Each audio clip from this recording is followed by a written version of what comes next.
नमस्कार दोस्तों, happy new year to everyone. 2023 का साल आ चुका है और 2023 की शुरुआत हुई है मुंबई में। जी हाँ, जहाँ पर मैं भी हूँ, मुंबई में बीसीसीआई की एक अहम बैठक से। जी हाँ, यह हर किसी को पता था। साल के पहले ही दिन बीसीसीआई ने अपने हेडक्वार्टर मुंबई में एक अहम बैठक रखी। इस अहम बैठक में बड़े भारतीय क्रिकेट से जुड़े जो अहम लोग हैं वो शामिल हुए हैं। बोर्ड के प्रेसिडेंट और पूर्व टेस्ट खिलाड़ी 1983 के वर्ल्ड चैंपियन रोजर बिन्नी थे। इसके अलावा राहुल द्रविड़ हेड कोच वो थे। एनसीए के डायरेक्टर जो हैं वीवीएस लक्ष्मण वो थे। इसके अलावा रोहित शर्मा टीम इंडिया के नियमित कप्तान, तीनों फॉर्मेट में कप्तानी करते हैं, वो थे।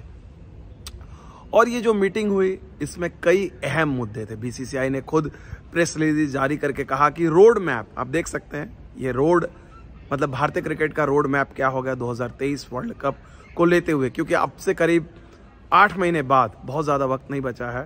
टीम इंडिया 8 महीने बाद, 9 महीने बाद अगर आप देखा जाए, अक्टूबर में है तो 9 महीने रख लीजिए, 9 महीने बाद वर्ल्ड कप होने वाला है। और उसके लिए कैसे हों, तो एक बड़ी अच्छी चीज़ है। साफ साफ बीसीसीआई ने माना, जो उन्होंने रिव्यू की है। पहले ही कहा गया था रिव्यू कमेटी, क्योंकि इसमें, हाँ मैं बताना भूल गया था, चेतन शर्मा जो अब तक मुख्य चयनकर्ता की भूमिका निभा रहे थे, वो भी इस मीटिंग में थे। उनके भी इनपुट्स दिए गए। हालांकि जो मीटिंग की शुरुआत हुई उसमें सबसे पहले ऋषभ पंत के बारे में चर्चा हुई। ऋषभ पंत के हालचाल अपडेट लिया गया।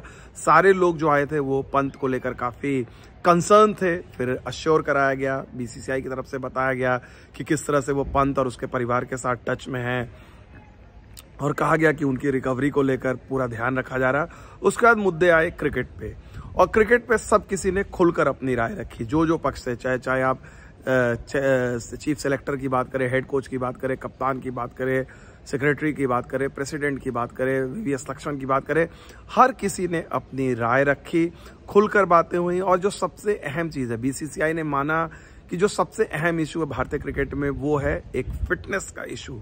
खिलाड़ी जिस तरह से ब्रेकडाउन किए हैं दौरे के बीच में, युवा खिलाड़ी आने के बाद, तो सबसे पहले फिटनेस को लेकर ध्यान दिया गया और कहा गया है कि योयो टेस्ट वापसी होगी। योयो और इसके साथ डेक्सा भी एक नया टेस्ट है, उसकी भी वापसी होगी। आपको बता दें कि विराट कोहली की कप्तानी के दौर में योयो टेस्ट जो है क्राइटेरिया हुआ करता था चयन का, बीच में बंद कर दिया गया था।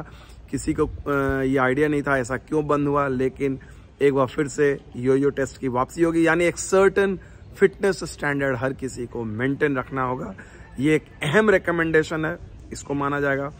इसके अलावा एक और अहम रिकमेंडेशन मानी गई है कि जो युवा खिलाड़ी, जो इमर्जिंग प्लेयर्स हैं, उनको एक सब्सटेंशियल नंबर ऑफ मैचेस खेलने पड़ेंगे। जी हाँ, ऐसा नहीं होगा कि आप कुछ भी मैच खेले और अचानक आप टीम इंडिया के लिए खेलने लगे। ये साफ रिकमेंडेशन है कि कुछ मैचेस जो हैं, ठीक ठाक मैचेस आपको डोमेस्टिक, जो पहले का नॉर्म होता था, आपको डोमेस्टिक क्रिकेट में ठीक ठाक मैचेस खेलने पड़ेंगे, और उसके बाद आप राष्ट्रीय टीम में आएंगे और अपनी उड़ान भरेंगे। ठीक है, तो ये एक दूसरा एक अहम रिकमेंडेशन रहा है। तीसरी चीज, एक और बड़ी चीज जो इससे पहले भारतीय क्रिकेट में कई बार सवाल उठाए गए थे लेकिन कोई इस पे पालन नहीं करता था, वो ये कि आईपीएल के दौरान वर्कलोड की बात होती है, वर्कलोड मैनेजमेंट, और इस पर टीम इंडिया ने के जितने अहम जो अगर देखा जाए स्टेक होल्डर्स हैं, इन्होंने बड़ी चर्चा की। उन्होंने कहा कि वर्कलोड मैनेजमेंट एक बहुत बड़ा इशू है, और जो अहम खिलाड़ी हैं, जो टीम इंडिया के जो अहम खिलाड़ी हैं, वो आईपीएल में जो अलग अलग टीमों के साथ खेलेंगे, उसके साथ जो बीसीसीआई है, जो एनसीए की टीम है, वो संपर्क में रहेगी और उनके साथ वर्कलोड मैनेजमेंट करेगी। जिस तरह से ऑस्ट्रेलिया या इंग्लैंड के खिलाड़ी अपनी अहम सीरीज को लेकर, कई उनके कॉन्ट्रैक्ट का हिस्सा होता है कि आप ये नहीं करेंगे, आप ट्रेनिंग में नहीं करेंगे, या फिर इतने ओवर की गेंदबाजी नहीं करेंगे, वो चीज पहली बार आईपीएल में कहा जाएगा फ्रेंचाइजी को। मसलन हो सकता है, ऐसा नहीं है कि भाई ये रूल है, हो सकता है जसप्रीत बुमराह जैसे पिछले कई महीनों से अनफिट रहे हैं, तो मुंबई इंडियंस को ये कहा जाए कि भाई आप जसप्रीत बुमराह को सर्टेन मैचेस में ही खिलाएंगे। या फिर जिस तरह से रविंद्र जडेजा, अगर देखा जाए रविंद्र जडेजा अनफिट रहे हैं, तो चेन्नई सुपर किंग्स को कहा जाए कि उनके इंजरी के लिए मैनेजमेंट करने के लिए आप उनको सर्टेन ओवर आप बॉलिंग कराइए या बैटिंग, जो भी चीजें हैं, या उनकी ट्रेनिंग को लेकर। तो बेसिकली कहने का मतलब है जो भी खिलाड़ी अनफिट रहे हैं उसके साथ आईपीएल के जितने जो फ्रेंचाइजी हैं उनके साथ मैनेजमेंट की बात होगी। तो ये एक अहम रिकमेंडेशन है, ये एक बहुत बड़ी बात है। लेकिन जो सबसे अहम बात है इस बैठक में उभर कर सामने आई, हर किसी के लिए लक्ष्य है 2023 में होने वाला वनडे वर्ल्ड कप, जो यहीं पर इंडिया में ही होने वाला है। और उसके लिए अब से टीम ने कमर कस ली है। और एक जो बात जो बीसीसीआई ने अपनी प्रेस रिलीज में नहीं कही है, लेकिन ये बात उभर कर आई कि 20 खिलाड़ियों का एक पूल बनाया जाएगा। जी हाँ, वनडे वर्ल्ड कप के लिए 20 खिलाड़ी, ज्यादा नहीं, 15 खिलाड़ी आपके स्क्वाड में होते हैं, 20 खिलाड़ियों का पूल बनाया जाएगा और यही खिलाड़ी रोटेट होंगे। बहुत ज्यादा चॉपिंग एंड चेंजिंग नहीं होंगे।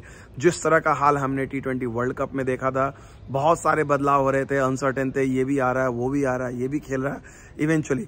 तो ये साफ तय है कि ये जो 20 खिलाड़ी चयनित होंगे कि भाई ये 20 खिलाड़ी हमारे वनडे वर्ल्ड कप का हिस्सा है और इन्हीं 20 खिलाड़ियों को रोटेट किया जाएगा। अब से जितनी सीरीज है उसमें ये 20 खिलाड़ी ही खेलेंगे, क्योंकि हमने पहले भी बात की थी कि भाई आपको बहुत ज्यादा पुल करने की जरूरत नहीं है।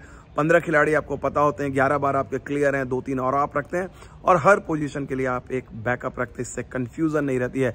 तो कहीं ना कहीं बीसीसीआई की कम से कम इस मामले में आपको एक तरह से तारीफ करनी होगी कि जो पिछले कुछ महीनों में फैंस की तरफ से आलोचनाएं हुई हैं, क्रिकेट एक्सपर्ट की तरफ से जो आलोचनाएं हुई हैं, उसको उन्होंने सुना। भले उन्होंने रिएक्ट नहीं किया, उन्होंने कुछ कहा नहीं, लेकिन जिस तरह के रिकमेंडेशंस आए हैं उससे साफ है कि बीसीसीआई भी कंसर्न है। एक आम फैंस की तरह नतीजे चाहिए, वर्ल्ड कप ट्रॉफी चाहिए कम से कम। भले आप अभी भी इसके बावजूद भी आप वर्ल्ड कप आप हार जाएं, उस दिन आप खराब के लिए एक अलग बात है, लेकिन कम से कम आपकी इंटेंट में, आपकी तैयारी में किसी तरह की कमी नहीं होनी चाहिए।